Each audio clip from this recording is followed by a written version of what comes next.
à toutes et à tous, un grand plaisir de vous retrouver sur cette nouvelle vidéo où je vais vous parler de l'alimentation. Vous allez peut-être être un peu surpris puisque pour l'instant je vous ai parlé plutôt de sujets spirituels comme le voyage initiatique, comme les synchronicités. Mais il ne faut pas oublier que avant tout je suis médecin. Je suis passionnée par la biologie et je suis émerveillée de ce que représente un corps humain, de ces milliards de molécules qui travaillent tout ensemble comme un seul homme. C'est inimaginable. Et tous les jours, je suis admirative de ce que la nature était capable de faire. Et je crois que nous ne prenons pas assez de temps pour nous émerveiller de tout ça. Alors, si je peux vous aider un petit peu à prendre conscience de ce qui est magnifique dans ce corps, je vais aussi vous donner quelques informations pour que vous puissiez en prendre mieux soin. Parce que notre corps, c'est un peu comme notre véhicule. C'est vrai que je m'intéresse beaucoup à l'âme, à l'esprit. Mais en fait, pour l'instant, nous sommes dans ce corps-là. Nous habitons dans ce corps-là. Et donc, si la spiritualité me passionne tout autant, moi, j'ai adopté une spiritualité incarnée. C'est-à-dire une spiritualité où, d'abord, je vis dans ce corps-là. Et je remercie tous les jours l'univers pour ce corps-là. Alors, il me semble important de vous partager des connaissances médicales acquises pendant toutes ces années d'études à l'université, et puis ensuite dans toutes sortes de formations continues, et puis finalement par ma propre expérience, pour vous aider à être mieux dans votre corps. Parce que notre corps, c'est vraiment la base. Et si nous sommes dans les douleurs, si nous sommes dans les maladies, en fait, nous ne sommes pas disponibles pour être vraiment dans la spiritualité. Une vraie spiritualité demande un corps sain, ou le plus sain possible. Bien sûr que quand on est malade, on a la possibilité, on est même invité à développer notre spiritualité, mais en fait, on est quand même souvent rattrapé par les douleurs et les différentes maladies. Donc, autant prévenir que guérir. Et nous savons tous que nous ne nous alimentons pas vraiment bien. Nous savons tous à peu près ce qu'il ne faudrait pas manger et que nous mangeons quand même. Et donc, je me suis posé la question pourquoi ? Parce que si vous avez une voiture diesel et que vous mettez de l'essence sans plomb dedans, vous savez qu'elle ne va pas fonctionner. Donc pourquoi faisons-nous comme ça avec notre corps? Eh bien, je pense qu'il y a une grande partie qui est due au fait que nous n'avons pas vraiment toutes les informations. Donc, mon idée n'est pas de commencer à vous raconter un Xème régime, parce que ça ne marche pas. Les régimes ne marchent pas. Je pense que vous l'avez déjà plus ou moins tous expérimenté, parce qu'il n'est pas question de faire un régime. La notion de régime, c'est on change l'alimentation quelque temps, puis après on reprend normalement. C'est pas possible, d'accord? Donc c'est juste très clair. Il faut se sortir cette idée de la tête. Si on s'alimente très très bien, c'est parfait, il n'y a pas besoin de changer quoi que ce soit, mais je ne pense pas que la majorité d'entre vous soit là-dedans. Et pour les autres, il n'est pas question de régime, puisque le régime, par sa définition même, nous définit un certain temps. Il est question de complètement changer son mode alimentaire. Donc, pour la suite, et il n'y a pas quelque chose qui termine, on change de mode alimentaire, c'est comme si on allait sur une autre planète où on ne va pas trouver tous les produits surgelés, tout prêts à l'emploi, qu'il n'y a plus qu'à mettre au four, ils n'existent pas là-bas, donc il va falloir se débrouiller avec ce qu'on trouve. Et en fait, on va voir que c'est fun de manger différemment et de sentir que chaque fois qu'on mange quelque chose, c'est pour faire du bien au corps et pas pour s'encrasser. Alors, ici dans nos pays, parce que évidemment c'est pas la même chose dans certains pays du tiers-monde où le problème c'est la famine, donc les gens n'ont pas assez à manger. Ici, nous mangeons trop. Dans mon pays qui est la Suisse, 45% des gens sont en surpoids. Et je ne vous parle pas donc de l'obésité parce que là, c'est tout à fait un autre problème que nous n'allons pas aborder pour l'instant en tout cas, mais le surpoids, 5, 10, 15 kilos de trop, voilà, très très habituel. Et savoir que, en fait, c'est une maladie, hein, c'est carrément une épidémie dans nos pays, enfin de nouveau en Suisse, depuis 1997, le nombre d'obésité a doublé.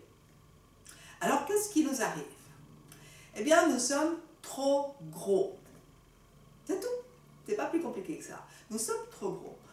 Et il y a plusieurs problèmes que je vais vous partager dans les, on va dire, 4-5 vidéos suivantes. Je ne sais pas à peu près combien ce sera.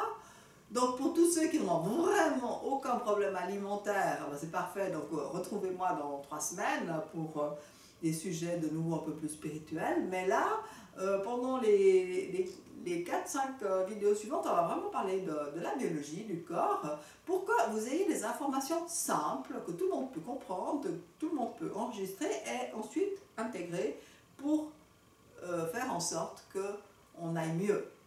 Et en fait, ces vidéos sont très très importantes parce qu'elles sont la base pour un programme que je suis en train de construire et de préparer pour vous, que vous pourrez acquérir en automne ou en hiver, je ne sais pas encore quand, mais en fait ce sera un programme pour la prévention de la maladie d'Alzheimer. Parce que maintenant, en fait, nous vieillissons tous beaucoup plus et en fait, nous avons notre cerveau qui se détériore régulièrement, de plus en plus. Et cette maladie d'Alzheimer touche vraiment énormément de gens et nous risquons tous d'avoir cette maladie si nous ne faisons pas de la prévention maintenant. Donc en fait, la prévention de la maladie d'Alzheimer, n'oubliez pas, le jour où j'en parlerai, vous saurez que c'est important pour vous de vous procurer ce programme, parce que c'est maintenant qu'il faut agir et pas quand la maladie a déjà commencé. Parce que là, après, c'est vraiment très difficile. Mais là, nous avons vraiment la possibilité de changer quelque chose. Et donc, ces quelques vidéos maintenant sont la base sur laquelle je parlerai ensuite de la prévention d'Alzheimer. Donc, ne ratez pas ça, écoutez bien ces vidéos et vous les retrouverez aussi l'automne ou l'hiver prochain pour que ce soit clair, c'est la base. Alors, oublions les balances, oublions tous les régimes, les machins, trucs. Procurez-vous un mètre et faites le tour de taille. Voilà. Et arrêtez la vidéo à la limite, allez chercher un mètre, un ruban métrique on va dire, et faites le tour de taille. Eh bien, combien avez-vous mesuré? Alors chez moi, juste maintenant, aujourd'hui, c'était 83. Il faut savoir que je suis montée jusqu'à 102. D'accord? Donc, moi, quand je vous parle de ça, de toutes ces choses, je sais de quoi je parle. Je suis à la limite supérieure de ce qui va pour mon poids par rapport à ma taille avec 83. À partir de 84, je suis déjà en train d'avoir trop de poids. Donc les femmes, la norme pour les femmes, c'est entre 80 et 83. Pour les hommes, c'est entre 86 et 89. Tout ce qui est au-dessus est du surpoids. Et en fait, c'est très simple, parce qu'avec ça, vous savez qu'un centimètre, ça représente 1 kilo. Donc si vous avez 1 cm de trop, ben voilà, ça fait 1 kg. Si vous en avez 10 de trop, ben, ça fait des kilos, etc. Vous avez une autre possibilité, c'est de prendre votre pli de peau et de le pincer comme ça. Et quand vous pincez votre pli de peau, c'est normal que ce soit à peu près 2 cm. Si c'est comme ça, eh ben, ce n'est plus de la peau, c'est de la graisse. Donc, je vous parlerai dans une prochaine vidéo de la graisse abdominale, qui est un réel problème. Aujourd'hui, juste je vous dis que nous avons un problème, nous sommes trop gros.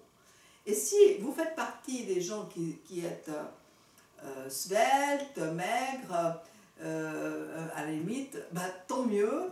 Mais si vous êtes juste à la limite, regardez comment sont vos parents maintenant. Vos parents qui ont 20 ou 30 ans plus que vous, regardez comment ils sont. S'ils sont toujours slim, etc., bah c'est bien, donc vous avez une bonne génétique pour ça, apparemment vous avez une bonne éducation alimentaire, donc c'est parfait. S'ils ont 10, 15, 20 kilos de trop, c'est vous dans 20 ou 30 ans. Et on voit que en fait, le métabolisme diminue au fur et à mesure des années, et qu'à partir de 40-45 ans, on commence à prendre un peu de ventre, et de plus en plus. Ensuite, on peut avoir de la graisse partout, mais c'est surtout au niveau du ventre, et c'est cette graisse-là qui pose des problèmes, donc je vous en parlerai une prochaine fois. Voilà, là c'était juste pour situer le problème, et nous avons maintenant encore une autre problématique qui se surajoute, c'est le surpoids et l'obésité enfantine. Donc vous voyez, ça va très très loin. Donc retrouvez-moi dans ces prochaines vidéos. La prochaine fois, je vous parlerai du sucre. Pourquoi y a-t-il vraiment un problème avec le sucre? Parce que tout le monde sait qu'il ne faut pas manger du sucre, mais on ne sait pas pourquoi. Donc je vais vous expliquer pourquoi. Comme ça, vous pourrez mieux gérer votre ingestion de sucre. À tout bientôt, d'ici quelques jours pour la suite. Et n'oubliez pas, oui, n'oubliez pas, mettez des pouces, laissez un commentaire, partagez votre témoignage, invitez des amis, abonnez-vous à la chaîne, hein, n'oubliez pas. À tout bientôt, au revoir.